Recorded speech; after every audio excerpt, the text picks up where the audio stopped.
Hi, this is Adrian. Just before we start the slab, a little apology from me that due to technical problems, the quality of my sound in this episode is a bit reduced. Sorry.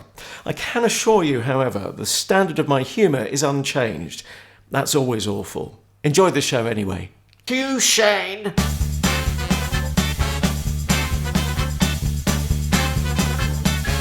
Ladies and gentlemen, hello and welcome to the Comedy Slab podcast. I'm Shane O'Connor. And I'm not. I sound like I'm doing my ballroom dancing voice there, don't I, a bit really? I'm Shane O'Connor and he's not. Yes, you're absolutely right.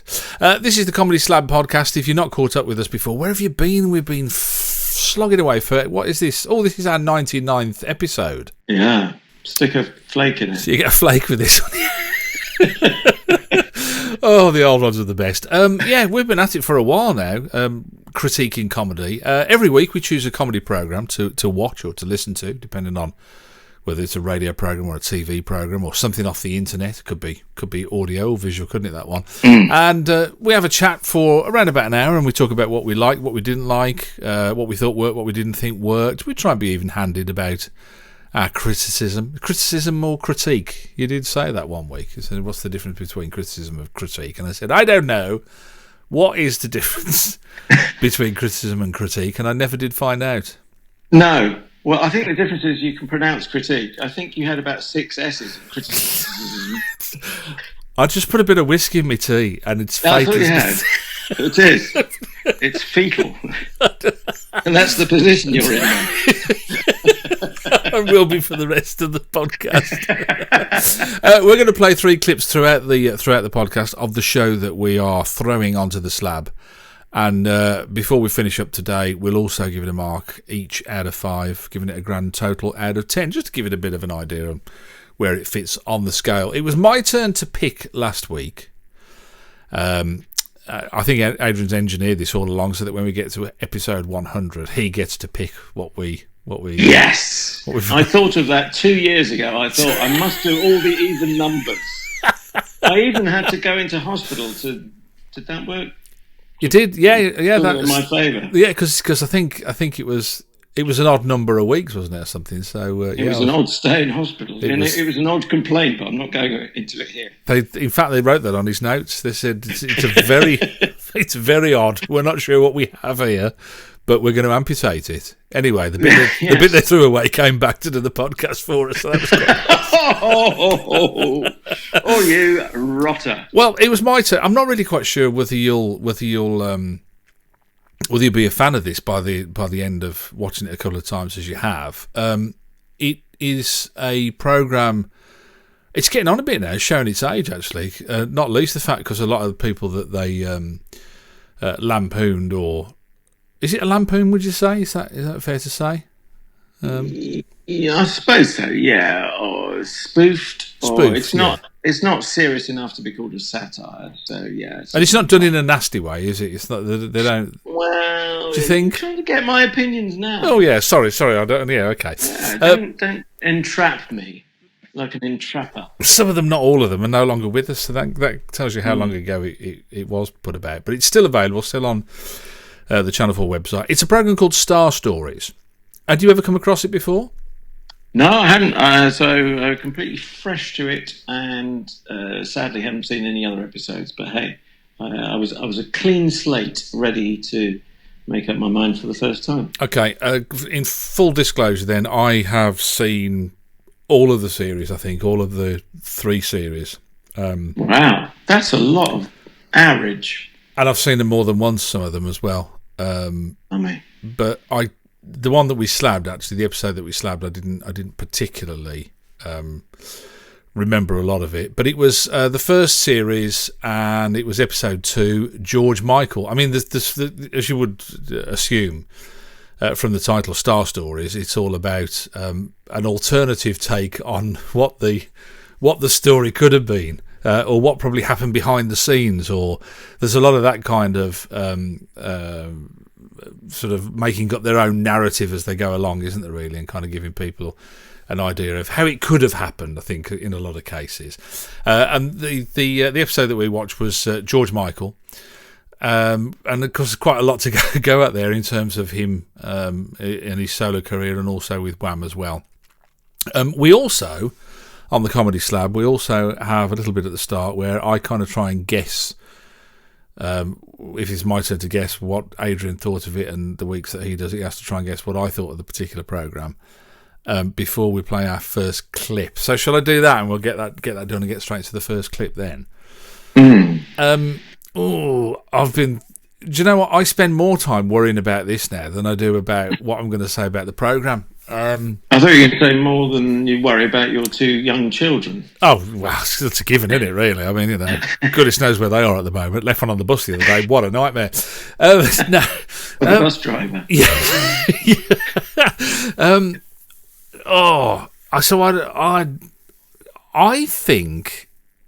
I think you liked. I think,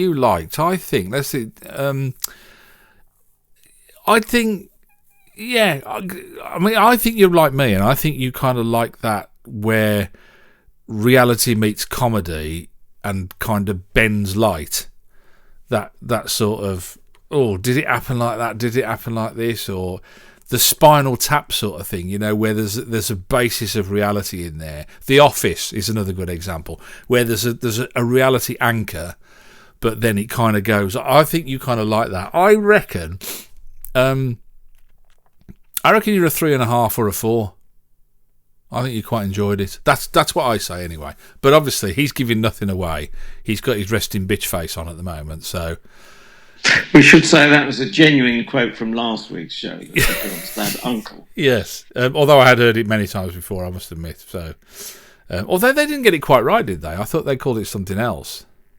Is that why you don't wake your wife? No, I didn't say that. Cut that bit out, please. No, I can't face her ever again. I should clip that off and have that as my ringtone. When she calls you. So, before we talk about who's written, who's in it, I can tell you who's in it actually. Some great actors, by my reckoning. Matt King, Tom Basden, Rhys Thomas, Steve Edge are all featured in it. Fantastic writing team as well. We'll talk more about them a little bit later on. And Kevin Bishop, who kind of takes centre stage as George Michael in this episode. Let's play the first clip then, and then you can get it out of your system and explode into either rage or delight, depending on which one it is. The story starts at the beginning, really, as you would anticipate, where George Michael and Andrew Ridgeley finally meet each other, and we learn that it was at Georgie's school where Andrew was, I think it's fair enough to say, was king of the wall, that the two first meet. I'm king of the wall! Gosh, Pepsi, Andrew Ridgeley is so cool, isn't he? Yes, Shirley. He's the undefeated school wall champion, plus by far the most popular boy in the whole of East Watford. Who's gonna take me on? Come on, someone must want to. How about you, the new Greek boy? Me? But I'm too fat and shy to play, isn't it? Who's that? That's Georgios Kyriakou Panayiotou. He's new, he's fat and he's shy. Nonsense. What's your name? Georgios Kyriakou Panayiotou. Well, Georgios Kyriakou Panayiotou, why don't you try and knock me down from this wall that I'm the king of? Come on. That's it. Give it your best shot.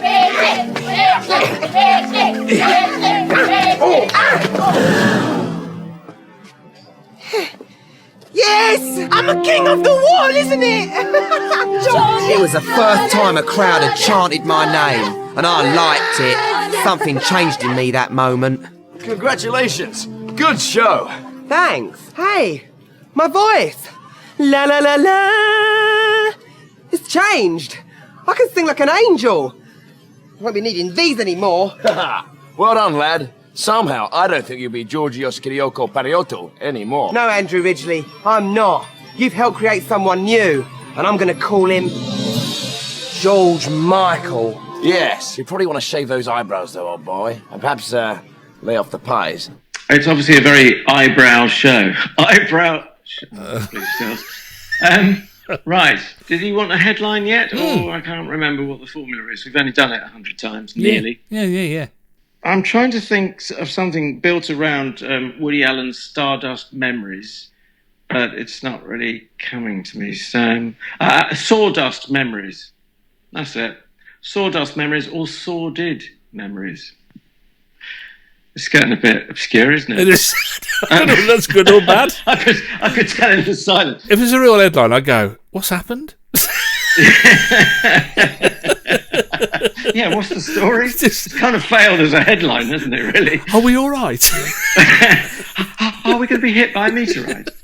Well, this could have been really, really good. I was so sympathetic to it from the opening, and there were still some laughs.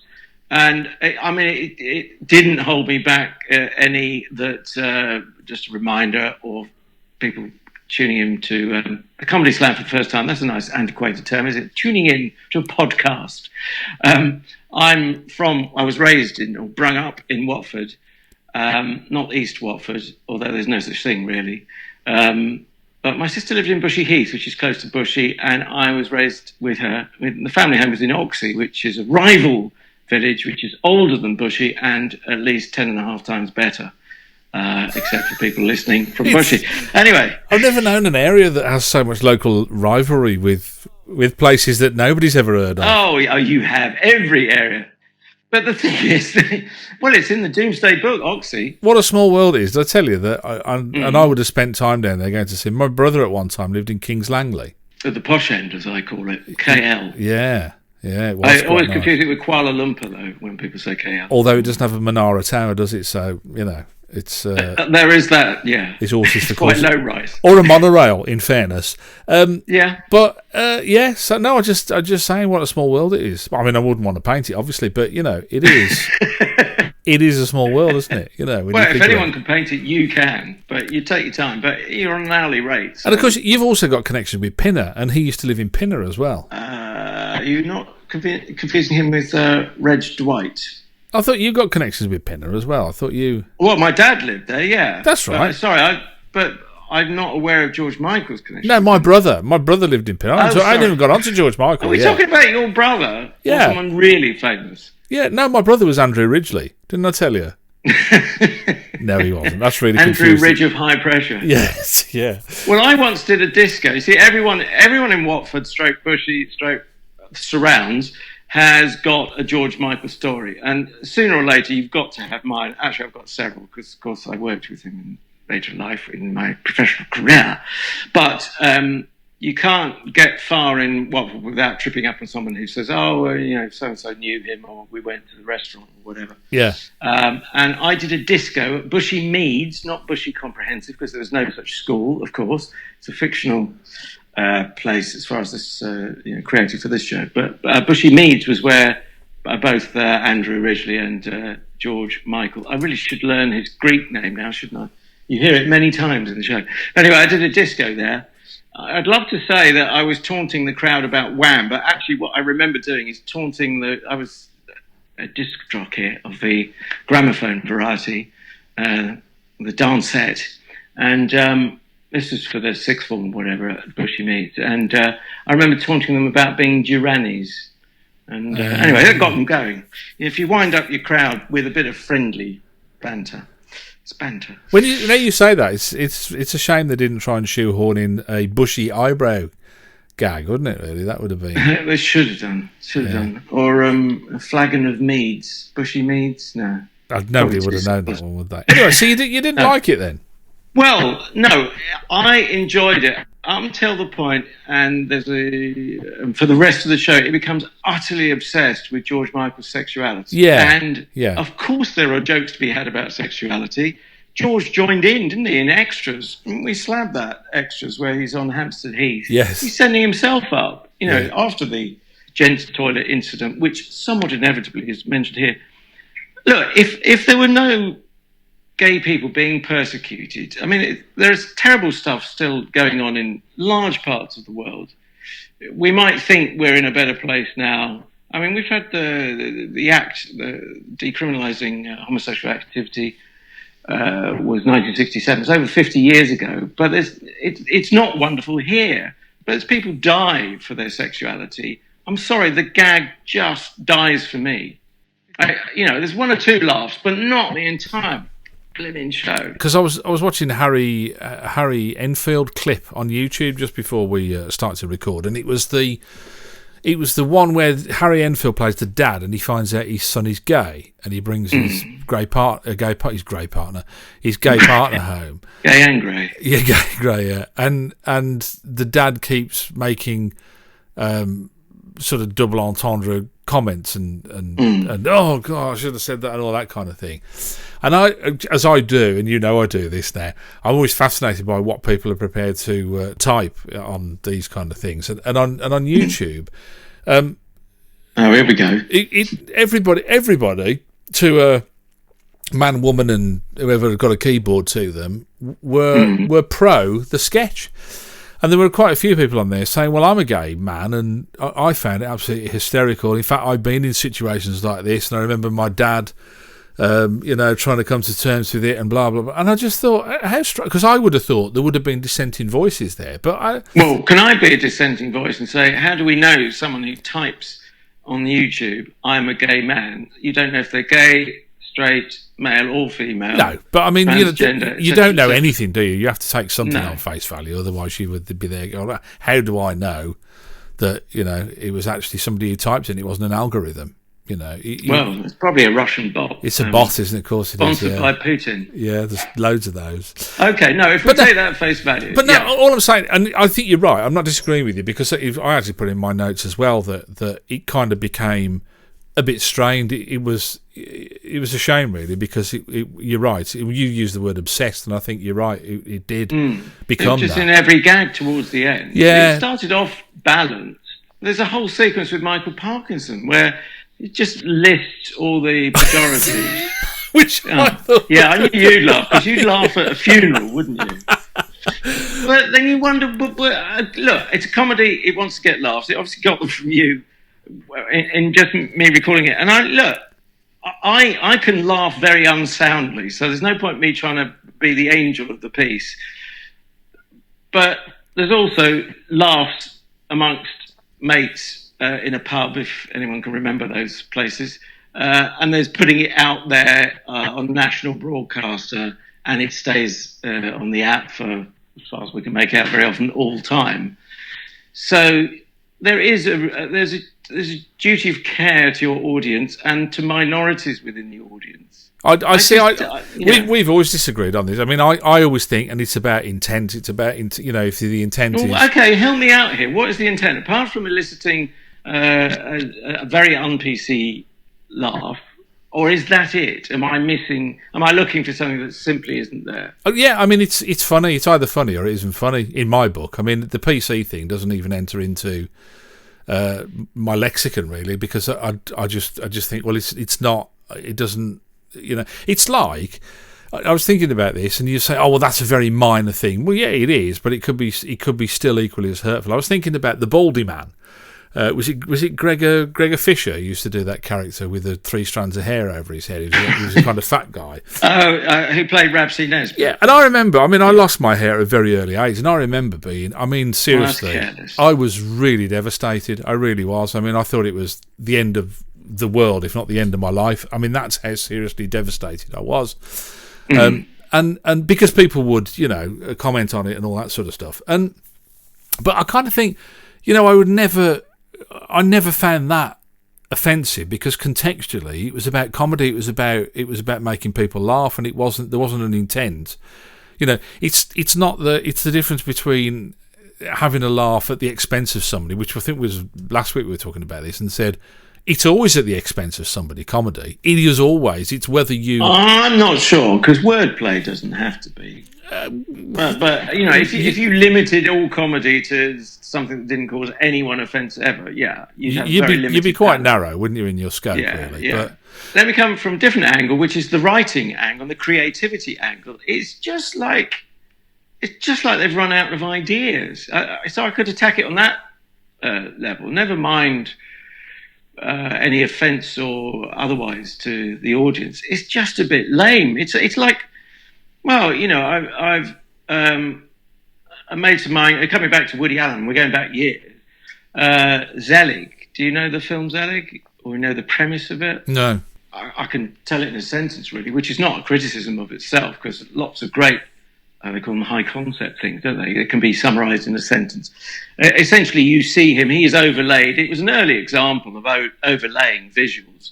And he's overlaid. Woody Allen was still playing his central character then. He hasn't done that for years. But you'd see him next to Hitler. And, again, it's forbidden humour, of course.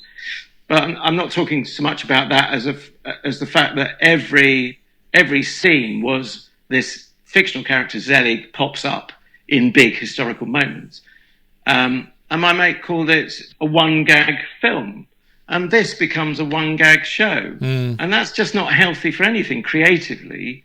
I wouldn't want to be critiqued as writing something that's just a one-gag show. So it's not good from that point of view. I think there was more to it than that. I will agree to disagree, but I think there was more to it than that. I think it was late on in the episode that and I would agree with you there, that you kind of think, yeah, this is kind of one-dimensional now, and it needs to move on. I don't know whether, and I'd have to go, but I haven't watched the other episodes for a long time. And I've got to mention some of the titles of the other episodes in the series because I just think they're great. There's one called Gary Barlow Productions Presents the Take That Story, which is quite tame. The Church of Scientology presents Being Tom Cruise, How Scientology is in No Way Mental, and Simon Cowell, My Honesty, My Genius. So I'd have to go back and look at some of the others and see whether they kind of honed in on one particular aspect and whether the writing was. I've never watched it in to sit down and critique it, so I don't know if in a way I chose the wrong episode to showcase.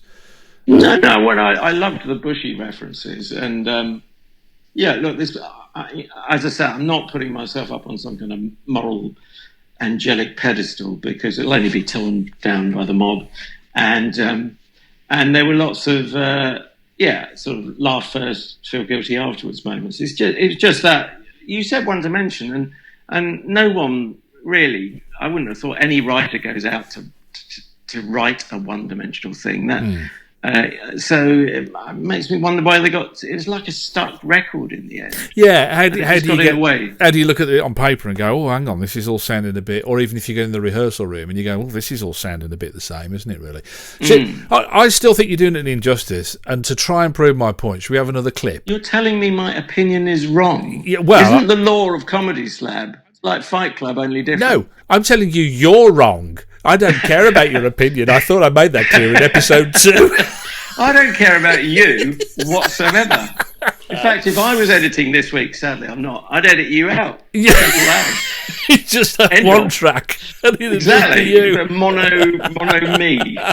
Like mini-me. I should call him Mono-me. Mono-me. Can we have another clip then? Is that allowable? Is that permissible? Or have you written it off completely now? Oh, go on then. Go on. As it's you.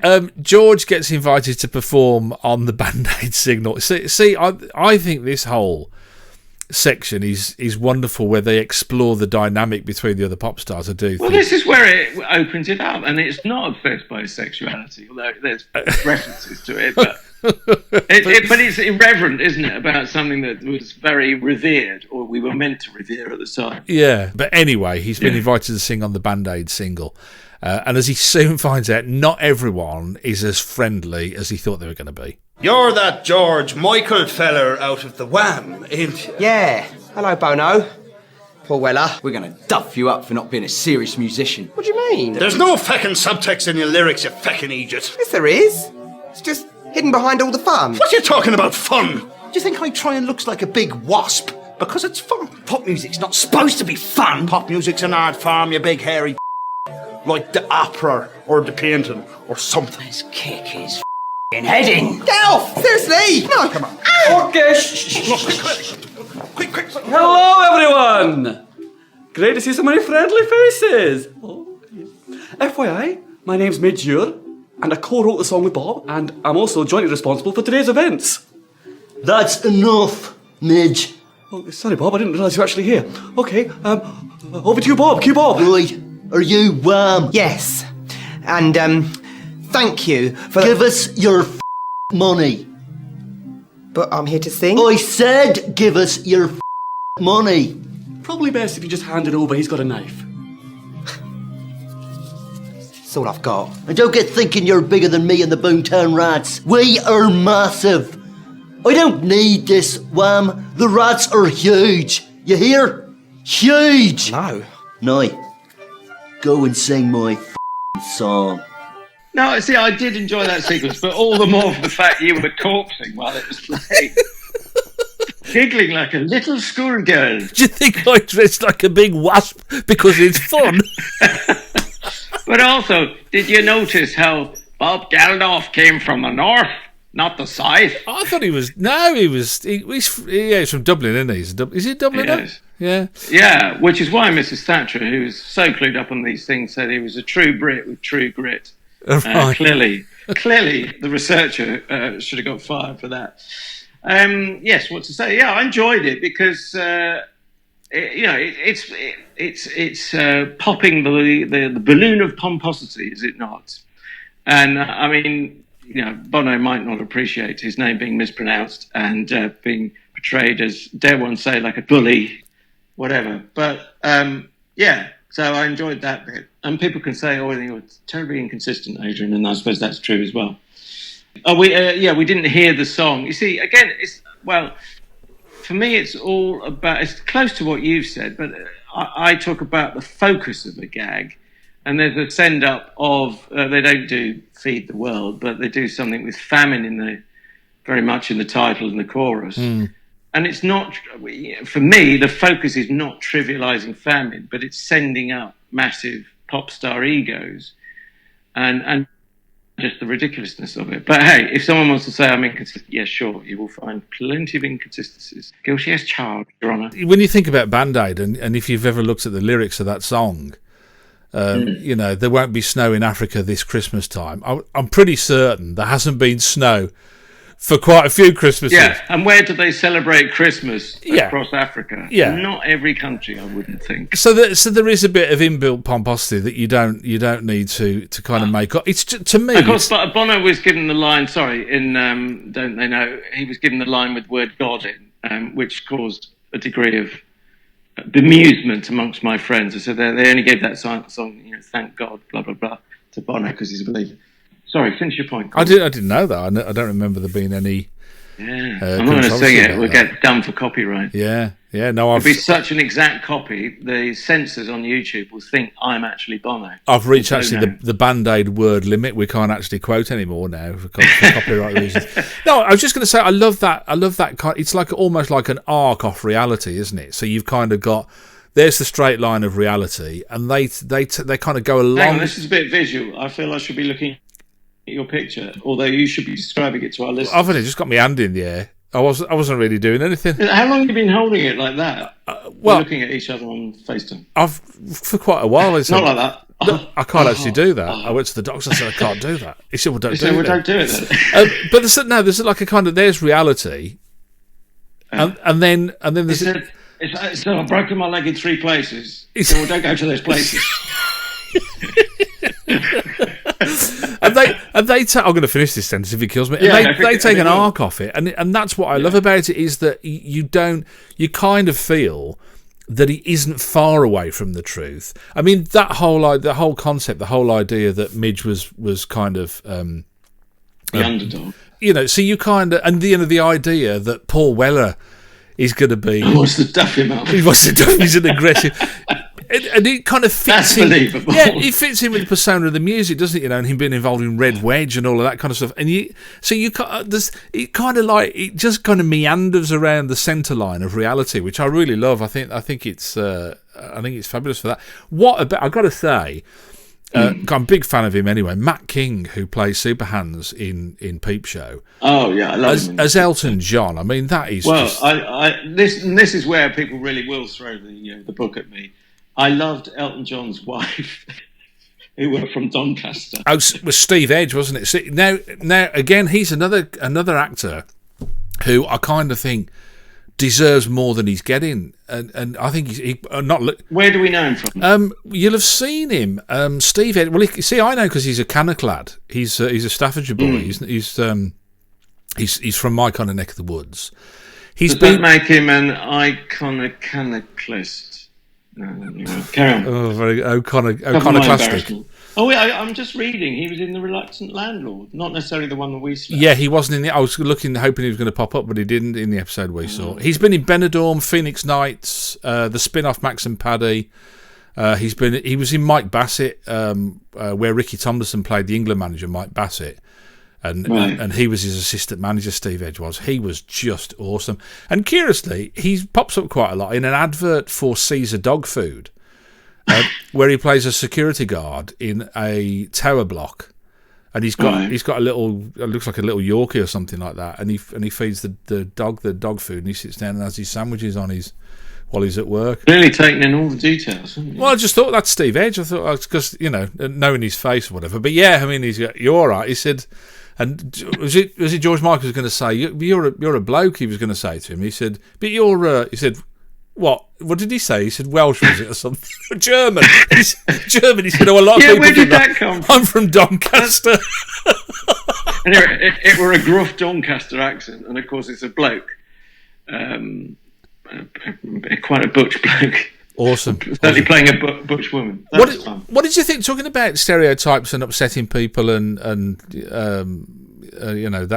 kind of thing in comedy. Simon Farnaby played George Michael's dad. Oh right, yeah. Well, this is where I've covered the ground. I've covered myself, or attempted to, by getting my apology in first that I'm inconsistent, because I enjoyed that. But yeah, technically it's racist, is it not? By a Greek person. For one thing, of course, it wasn't a kebab shop, but that, again, is artistic license. Is Greek a race? I would have thought so. Is British a race? No, it's nationality, isn't it? It's bigotry, isn't it? More than racism, I suppose. But if you want to be technically precise, I don't know. But yeah, it was quite interesting because he was very reminiscent. Talking about Harry Enfield, he's very reminiscent of the Stavros character that Enfield used to do, wasn't he? The kebab shop owner. That is at least, yeah. I mean, if you can, if there's a sliding scale or a grayscale, if that's not an unfortunate term, for that kind of thing, I would have thought Stavros was at the much more sympathetic end. I mean, I remember Stavros appearing on, and this is aeons ago, on Jonathan Ross's Last Resort, his first ever chat show. I don't mean the first edition of it, but if not the first series, then early days, certainly, of Jonathan Ross's career, and that coincided with Harry Enfield's taking off. And you just felt the warmth of the audience for him. It's a very affectionate character, but clearly, if you have very cut and dried lines, which I don't, I might have sounded like I do. I'm completely inconsistent. But you see, isn't this we've said? I think I've said this before. This is my own phrase that I've coined. I've certainly not pinched it up for anybody else, but I've said this before. Is the problem with offence is it's a bit like beauty, isn't it? It's in the eye of the beholder. And so I can't. Well, no offence, mate, but you're as ugly as sin. I'm not beautiful. I can't. I not have said that? You said that last time. And you're bald. And so therefore, you can never.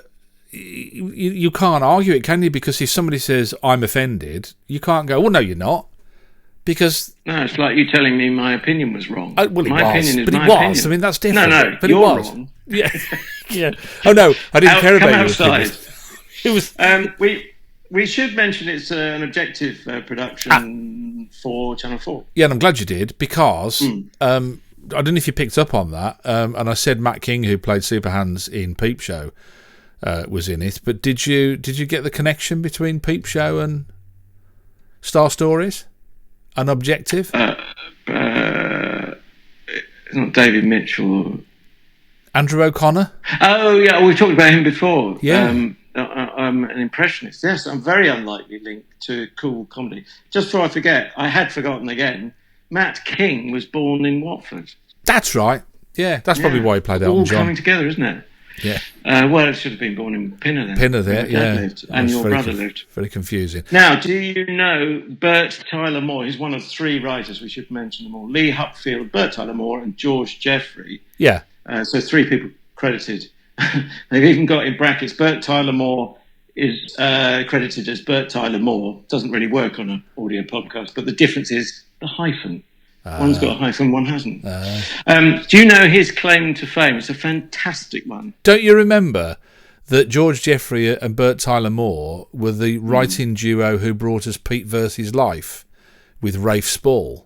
Oh, I probably did my story then, didn't I? I think you did, but I've forgotten it 'cause I wasn't really listening. Well, you never do. It was 30 episodes ago. Yeah, exactly. And a lot of our listeners won't remember or won't have listened to it.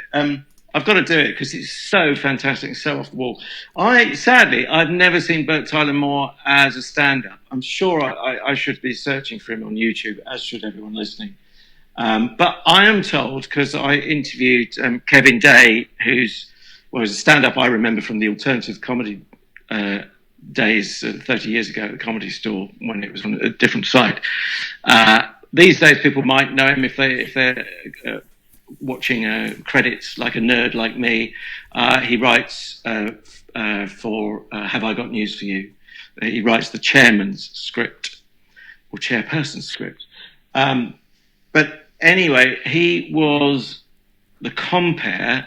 Kevin Day was the compere, and the top act that night, this particular night of not infamy but fame, infamy. He was the top billing, but he's a very gentle act, or was a very gentle act. So, cut to, while the show's going on, we haven't got that far into the show, it's begun.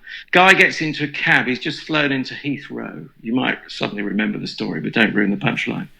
And he leans forward to the cabbie and says, what's the best comedy? He would have done it in American accent. There's a clue. What's the best comedy venue in London? And the guy said, "Well, it's got to be the Comedy Store. It's the only full-time comedy venue. There's comedy above pubs, etc. But this is the one, Leicester Square, as it was then." So the cabbie drives him to Leicester Square. He gets out of the cab, goes up to reception, says, "I'd just like to do a little. Do you mind if I do a little 10 minutes?" On seeing him, I imagine the receptionist rushes him through to backstage, where Kevin Day, the MC for that evening, is greeted by him, and no one's going to put up any resistance for him doing 10 minutes before Bert Tyler Moore.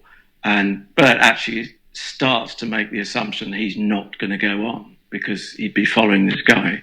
Have you remembered who it is yet? Right, I'm back. Did I miss anything? Well, I'll start from the beginning. I'll do what Stuart Lee would do. Okay, someone walks out during a monologue. It's death. Well, so Guy lands at Heathrow.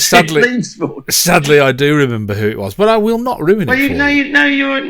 You won't ruin it because you've waited. You've bitten your tongue. Tell the nice ladies and gentlemen, boys and girls of the listening audience. It was Robin Williams. No less. Yes, I was going to say it was Robbie Williams, but I thought, no, I'm not going to ruin it completely. Well, that's the other thing. Didn't Matt King look like Robin Gibb of the Bee Gees? Was it me? Down to the pink suit as well. He did. Bizarre. Anyway, and the upshot is the sort of, you can't really follow Robin Williams, and that's the punchline. But Matt thought he was going to, Bert Tyler Moore thought he was going to get paid off. Not a bit of it. Whoever was running it, and keeper of the match, he said, "You are going on, mate." Can you imagine following Robin Williams? But actually, apparently, I think he had a good gig because everyone had, they got a top Hollywood name they hadn't even paid for. Yeah. So I think the vibe was good. But what a story! Amazing. I think I'd have done the Monty Python thing, and I walked on and gone, "Oh, I've broken my leg. Oh, there goes the other one," and just fall flat on the floor and lie there until they drag me off. The thing. Do you know? And that makes it even more surprising about the script and the way it became kind of a one-trick pony towards the end. Yeah, it was quite. I mean, I got to say, my favourite line. It made me laugh out loud because I hadn't heard it for so long and I remember it. Where Andrew Ridgeley is saying to George Michael early on, and they're talking about forming Wham. And he says, "We've got to write songs about things that you know." And he's going, "What do you mean?" to Andrew Ridgeley. And Andrew Ridgeley says, "Well," he said, "I'm a pub man. You're a club man. We know a hip black guy with a cool hi-fi." and George Michael says, "You mean Dave Teal?" Is Dave Teal just a no-name? Yeah, it's just like the bloke down the road that they knew kind of thing. Yeah, I just thought it was so funny. He's going, we can't just keep doing songs about Dave Teal, can we? Oh, excellent. Anyway, final clip. Yes. George has been dropped by his record company, and he has to then go and spend time working in his dad's kebab shop when somebody rather famous comes in. At least my time off meant I could help father at his restaurant. What you bloody doing? The chicken bloody bust! Kebabs are for bloody customer, ain't it? What? I like large doner kebab with extra chili sauce but no salad. Steven Spielberg. Yeah, that's right. And you're George Michael. Yeah. What a coincidence, bumping into you in a kebab shop like this. Your music means so much to me, George. It's been like the soundtrack to my life, you know. In fact, the first time that I made out with a girl, Careless Whisper was playing on the radio. You must have been in your 40s by then. Yeah, that's right. What's your point? Nothing. With my new multimedia company, DreamWorks, I'd like to buy you out of your existing Sony contract. It'll mean much more money for you, and I'll give you complete artistic freedom. What do you say? The kebabs are on the house! No, they're bloody not! Not your bloody kebab shop, is it? Okay. Yeah, so for the record, the family restaurant was, I imagine, knowing how bourgeois Bushy is, was a rather nice restaurant. So, hey, it's artistic license, etc., etc. Well, you were giggling like, I was going to say like a little girl, but that wouldn't be right on, would it? God, who knows? I've no idea. What can you giggle like? I don't know. They're now pulling episodes, talking of Germans, pulling episodes of Fawlty Towers because of the reference to Don't Mention the War. Right. How does that work? How does that even work? I could see this coming along. Isn't this just a natural conclusion of where we're going with all of this? I mean, it's, you know... We'll just turn the telly off.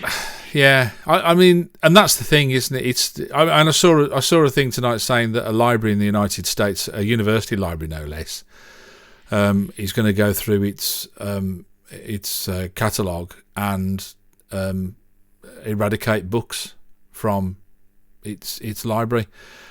And they'll be burning them next, won't they? Yeah, you do kind of wonder, don't you? You kind of think, wow.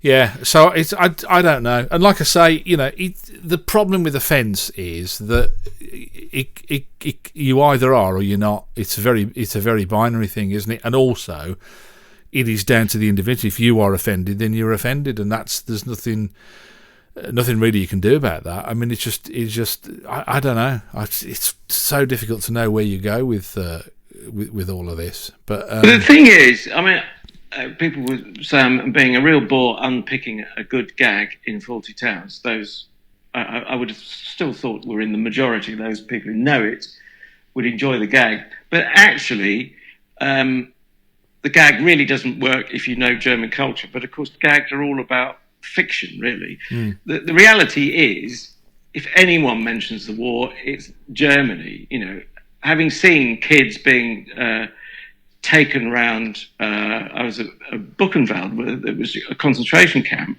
They are schooling the children in the history. There's no cover up, and Basil Fawlty, again, obviously a fictional character and larger than life.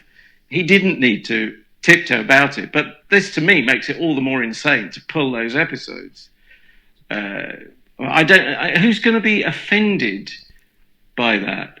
I suppose, as you're saying, if you're offended, you're offended. But the problem is, it's where corporate meets feelings, isn't it? As well, this is the problem: is that I think there is a sense amongst some corporations now that feel that if they say or do the right thing, that their products will get cancelled, and they won't make any money, because I mean that's all they care about really at the end of the day. I mean, you know, large corporations don't care about your feelings one way or the other, and don't ever be fooled into thinking that they do, because that's not what they're about. You know, if they said to the shareholders, "Oh, we didn't want to upset anyone," they'd all get fired. You know. Well, it's like Alan Sugar said years ago. You know, he's obviously in business to make money. He said, if there was a market in portable nuclear weapons, I'd be in it. Right. So he really, not an awful lot of conscience going on under that grey hair of his. Anyway, are we moving inexorably or almost certainly to the scoreage? I think we should. Oh, can I just say, I love the credits at the end, and the one in particular where it said Pepsi and Shirley were later sold to Spandau Ballet, which I thought was fabulous, and Oliver Maltman I thought was just awesome as Geldof. I got to say, do you know what I liked about it? And if you see the others, it kind of makes sense. But what I liked about it, it had a real rep feel about it, like a repertory theatre feel about it. I think is it the same cast in other shows? No, not identically. Kevin Bishop, I think, runs through all of it, and I think Matt King pops up in quite a few episodes as well. But no, I think they kind of they got other people in for all sorts of episodes. I think depending on who they were portraying, because they did everybody, Britney Spears and all kinds of Simon Cowell, as I mentioned, all kinds of people. So no, it was different, but it was just there was a core of actors. I think with Simon Farnaby, Kevin Bishop. I think I'm right in saying Steve Edge, definitely Rhys Thomas. Not sure about Tom Basden, but and I thought it showed up at the end of the credits because it didn't say so and so played such and such. It just said those were the actors, and it felt very collaborative in that sense. I kind of like that, the whole idea. I mean, I mentioned Oliver Maltman; he played Bob Geldof, but he was also a policeman at the end, wasn't he? Tom Basden played George Michael's dad, but he also played Midge Ure as well. They kind of kept popping up in different guises. So. But yeah. Anyway, sorry. Yes. Can I just very quickly ask, as a postscript to that about actors, what do you associate Kevin Bishop with most out of all the things he's appeared in? Oh, the thing that pops into my mind is the remake of Porridge, because that's the most recent thing that I saw him in. Which I didn't see. Who did he play? Was he? He played Norman Stanley Fletcher's great grandson. Oh, okay.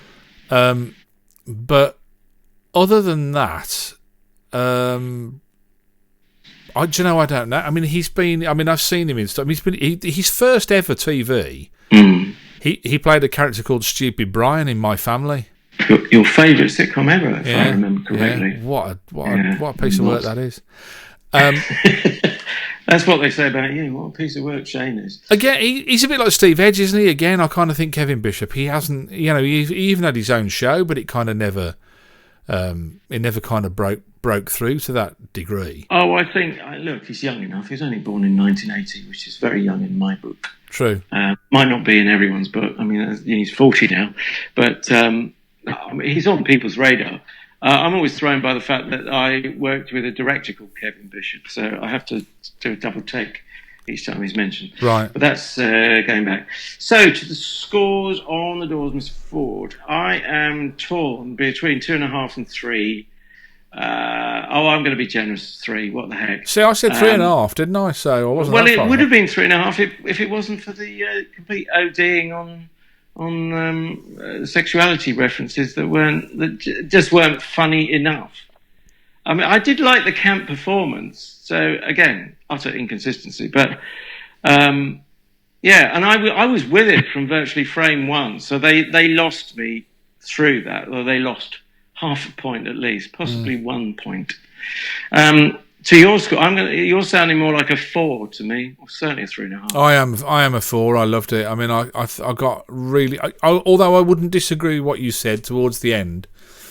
I think you're quite right about that, and I think I would be ridiculous to argue otherwise because I think you bang on the nail. In fact, I put it in my notes actually.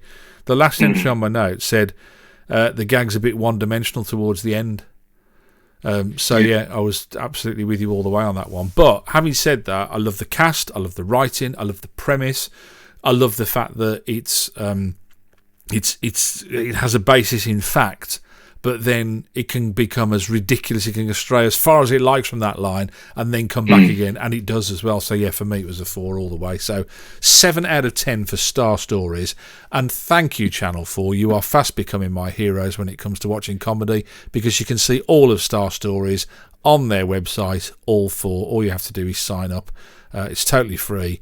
And what value for money that is. It's fantastic. So well done to Channel 4. And it may be one of those things that's, what's the term? Not available outside the UK, but our smart audience may have ways and means around that, if that's the case. I'm saying nothing. So, for the 3 digits of episode 100. Centenary. Wow. Yeah. Did you ever think we'd get there, by the way? I never even gave it a thought, personally. I didn't know, and I can't believe we're there there already because I'm in denial that we must have been going nearly 2 years now. It doesn't feel like it. No, feels more like 4 or 5, doesn't it? I was going to say 25, but okay. I don't want to hurt your feelings, as you know. You're always the same. If I had a dog, you'd have a wolf, wouldn't you? You're always the same. You've always got to go one better. It's a fox, actually. I had a relative like that. You have pneumonia, then have double pneumonia. Well, you couldn't win. You couldn't win. I've got treble pneumonia. We'll park that for a moment. Okay, so in one sense, of course, the number 100 is only of significance because most of us have 10 digits, and if we had 9 digits, we'd count in base 9, and it would be episode 81 would be significant, possibly. I'm never very good at timetables. Anyway, but there's a show I worked on, as you know. What's in your glass? I can't mention it because it might actually be a controlled substance. I think it probably is. But it stopped me being controlled. There's a horse not drowsy somewhere. That worked for Keith Moon, didn't it? He had horse cranks before playing at some major stage. Yeah, try and calm him down a bit. We digress. So I worked on a series, I think it has to be over 30 years ago. I would place it 1988 because I was doing some disc jockeying on the side. I was two-timing the BBC. I didn't tell them at the time. Disc jockeying at the Virgin Megastore in Oxford Street. Do you remember record shops back in the olden days? Yeah. CDs were just coming in. Anyway, but I think it was a Saturday we would record this show, and I honestly I bought the book, or a book, with some scripts in. I'm often quoting this show. For the past 30 years I've been quoting it, and every now and again you find a real fan, and I think I've done it with you. But I don't think I've seen the show for, minimum 20 years, possibly 25. I may just have seen the odd repeat a couple of years after we worked on it. My sound engineering days, BBC TV Centre. But I'm not doing it really because I worked on it. It's because I love it, but I haven't seen it. And I haven't seen it repeated, certainly not in those 20 years. We can keep people in suspense no longer. It is a certain duo who've gone on to, shall we say, a degree of success. A certain Stephen Fry and a certain Hugh Laurie. Oh, wow. Best known perhaps for a lot of the global audience's House. But he has an English accent, that's what I remember. And yes, it is indeed a little bit of Fry and Laurie, a sketch show for BBC Two. And I'm hugely looking forward to it, especially after all these years. I just hope it lives up to my memory. Okay, whereabouts in the? What are you doing? Whereabouts in the series and what? Let's go for. I want to go for series 1 because I'm sure that's the one I worked on. I don't think I did any more series, so I'm being selfish here, but people will enjoy it. I guarantee, in as much as we can guarantee anything of personal taste. Series 1, I'm going to go for what I think is in the middle of the series. I think it's a 6-part, but certainly there is a part 3. That's what we're going for. Series 1. Episode 3 of A Little Bit of Fry and Laurie. Excellent. What an excellent choice for episode 100 of the Comedy Slab. Thank you very much for your company. Hope you've enjoyed it. And recently, I've got to mention this. Big shout out to everybody listening in Australia, where we just had some new software that that's it. You've just lost them now. I know. Bye. We've had some new software which tells us where people are listening and where they're downloading and all the rest of it. So it's fascinating. I thought you were going to say in their bathroom. Yes, it's not that good. We've had some cameras fitted, and we can. Oh no! Don't even joke about it. We can. Someone out there will be on your case. We can see it you won't all be now. Pretty. No, I just thought it was amazing. Anyway, if you want to catch up with any of the other episodes in the 99 that are currently out there, soon to be 100, you can do by simply popping along to Spreaker, iHeartRadio. Interestingly enough, a lot of people as well are downloading it through or listening to it through Spotify. That's the big. So head along to Spotify. It seems to be a popular place where people listen to podcasts now, so that's quite good. Or Apple Podcasts or iTunes or however you listen. You're more than welcome. And talking of Apple, a lovely, generous star rating on Apple Podcasts, or as you may know it, depending on which device you're on, iTunes, or I can never remember how it works, but you'll make it work. I know you will. because you have the will to do it. That's hugely appreciated. As would be a personal recommendation. Hey, look, get extra people in for the centenary show. That's got to be a great new chapter as we head into our second centenary, or the second century at least, for the Comedy Slab. So recommend to friends, family, vicars, car park attendants, cinema usherettes, other sexes of usher are available, and so on and so forth. I'm sure there's something else I have to mention at this point, but I've tried. What do I also mention? I'm not usually listening by this point. I've normally gone home by now. You've locked up. It's like Ken Dodd appearing at a regional theatre, isn't it? Just switch the lights off, yeah. Yeah, okay. Just put the key through the letterbox, Ken, when you're done. Yes, I was going to mention, do follow us on Twitter. We are at Comedy Slab on Twitter, naturally enough, and we are also at Comedy Slab on our Facebook page. So if you could like the latter and follow us on the former, that'd be wunderbar. And as I say, thank you very much. Enjoyed your company this time round. We'll see you for the 100th episode next time. I'm off to go and get my junior chemistry set to see if I can run some tests to find out what on earth Adrian drinks during these podcasts.